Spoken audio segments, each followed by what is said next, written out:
মাখতে তো দে, লাফালাফি করলে হবে? হ্যাঁ, মাখতে তো দে। দাঁড়া দিচ্ছি, দাঁড়া মাখছি, দেখ তোর ভাত মাখছি। আর দেখ, হ্যাঁ দেবো দেবো, তোমার খুব খিদে পেয়েছে জানি। চলো চলো চলো, আরে মাখতে দে। কি রে তুই, মাখতে দিবি তো? এখানে দাঁড়িয়ে দাঁড়িয়ে খাবি? তুই বুফে খাবি? বুফে?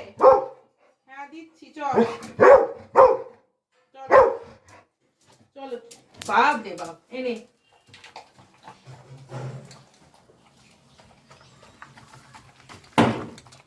আস্তে আস্তে, আমার আঙুল কামড়ে দিস না তুই। কেমন খাচ্ছে দেখো, গলায় লেগে যাবে। ছেলে কেমন খাচ্ছে দেখো। এত ভালোবাসিস তুই ডিম ভাত? আস্তে আস্তে খা, আস্তে আস্তে খা।